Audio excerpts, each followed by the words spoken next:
سب سے پہلے تو میں داد دیتا ہوں ہمدرد شورا کو کہ ایک ایسے موضوع کا انتخاب کیا گیا جس پر آج کا میڈیا تک بات نہیں کر رہا۔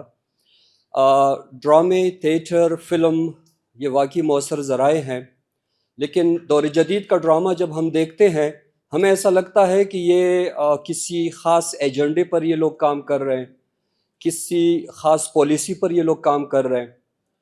ہم سب فیملی والے ہیں یہاں پر، بہت سارے پاکستانی ڈرامے آج کل ایسے ہیں جس کے موضوعات ایسے ہیں جس کو ہم فیملی کے ساتھ نہیں دیکھ سکتے، اور جس کے اثرات مرتب ہو رہے ہیں۔ آج کل آپ دیکھتے ہیں مقدس رشتوں کی پامالی ہو رہی ہے، طلاق ریشو میں کتنا اضافہ ہوا ہے، یہ سارے اثرات ڈراموں کے ہیں۔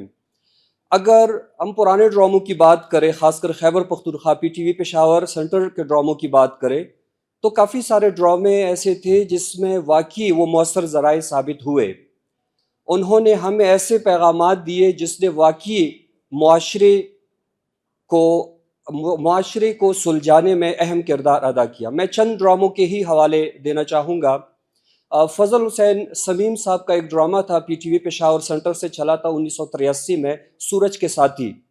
اب سورج کے ساتھی کا جو موضوع تھا وہ ڈیرہ اسماعیل خان میں جو انسانی رکشہ، انسانی سائیکل جو ہوتے ہیں، اس موضوع پر تھا۔ تو اس نے کافی کام کیا اور حکومت کو اس طرف متوجہ کیا کہ انسانی سائیکل یا انسانی رکشہ جو ہے یہ ہیومن رائٹس نے بھی بعد میں آواز اٹھائی، لیکن 1983 میں اس ڈرامے نے یہ پیغام ہمیں دیا کہ ایسا نہیں ہونا چاہیے۔ مشتاق شباب صاحب کا ایک ڈرامہ تھا کانچ اور پتھر، جو 1983 میں PTV پشاور سینٹر سے ٹیلی کاسٹ ہوا۔ اس کا موضوع ایسا ہے، اس میں ایک انسپیکٹر ہے، انسپیکٹر جابر، وہ ریٹائرمنٹ کے بعد ایک بزنس شروع کرتا ہے پتھروں کا، جو جم بزنس ہے، وہ داور نامی ایک شخص کے ساتھ وہ بزنس شروع کر لیتا ہے، لیکن وہ داور جو ہے وہ کچھ غیر قانونی کاموں میں بھی الجھا ہوا ہوتا ہے، وہ اس میں بھی مصروف ہوتا ہے۔ انسپیکٹر جابر کو بعد میں پتہ چلتا ہے کہ یہ تو غیر قانونی کام بھی ہم کر رہے ہیں، تو وہ اپنے بزنس کو، وہ اپنے سرمایہ کو بالاتاق رکھتے ہوئے داور کو پولیس کے حوالے کر دے، جس میں یہ ایک پیغام ہے کہ ہمیں غلط کو غلط کہہ دینا چاہیے، اور کبھی بھی ہمیں قانون کی جو ہے اس کی بالادستی ہمیں قائم کر لینی چاہیے۔ ایک اور ڈرامہ تھا ڈاکٹر ڈینس آئزک کا، شکار کے نام سے، جس میں شکار کی مذمت کی گئی ہے۔ دیکھیں اس میں بھی بہترین پیغام ہے۔ اس میں ایک دیہاتی کردار ہے رفیق، وہ کہتا ہے وہ شکار کرنے والے کو ازاروالی کہتا ہے، ازاروالی پشتو کا لفظ ہے، تو اس میں ایک مکالمہ بھی ہے جس میں یہ کہتے ہیں کہ جو لوگ شکار کرتے ہیں وہ ازاروالی ہوتے ہیں۔ تو ڈاکٹر ڈینس آئزک نے بھی ایک بہترین پیغام دیا ہے۔ اسی طرح اگر میں بات کروں سید خالق داد امید صاحب کا ایک ڈرامہ تھا احساس، جو 1984 میں ٹیلی کاسٹ ہوا۔ اس میں حکومت پر، مختلف اداروں پر بھی طنز کیا گیا ہے کہ ڈگری ہولڈر جن کے پاس رشوت کے پیسے نہیں ہوتے وہ بے روزگار رہتے ہیں، تو یہ بھی ایک موضوع تھا۔ سعد اللہ جان برق مزاحیہ طنزم یا مزاحیہ ڈرامے لکھتے ہیں، ان کا ایک ڈرامہ ٹیلی کاسٹ ہوا تھا PTV سے یونیفارم کے نام سے، جس میں سرکاری اداروں پر یہ طنز کیا گیا تھا کہ لوگ یہاں تھرو پراپر چینل کام کرتے ہیں، اور اس میں ایک ادارہ ہے جس کے لیے یونیفارم کی ضرورت ہوتی ہے، تو وہ گرمی اور سردی میں وہ اپلائی کر دیتے ہیں تھرو پراپر چینل۔ جب ان کو وہ یونیفارم مل جاتا ہے تو گرمی کا موسم آ چکا ہوتا ہے، جبکہ وہ کپڑے ہوتے ہیں سردی کے۔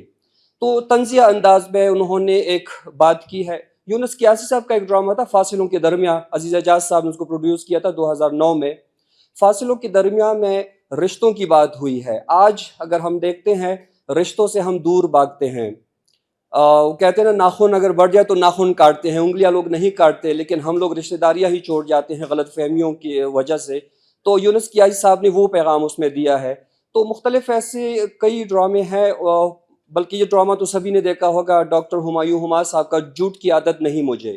22 اقساط ہے، 22 کی 22 اقساط میں انہوں نے معاشرتی مسائل پر بات کی ہے مزاحیہ پیرائے میں۔ تو آج کا ڈرامہ نگار ایسے موضوعات کو کیوں نہیں چنتا؟ یہ ایک بہترین سوال ہے۔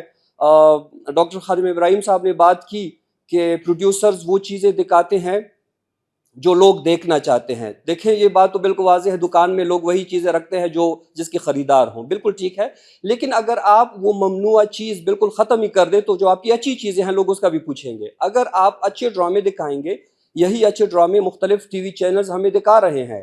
آج کل کوریائی ڈراموں کا بڑا دور ہے، ترکش ڈراموں کا بڑا دور ہے، تو وہ تو ہمیں بے حیائی یا فحاشی نہیں دکھاتے، وہ تاریخی چیزیں دکھاتے ہیں۔ بہت بہت شکریہ۔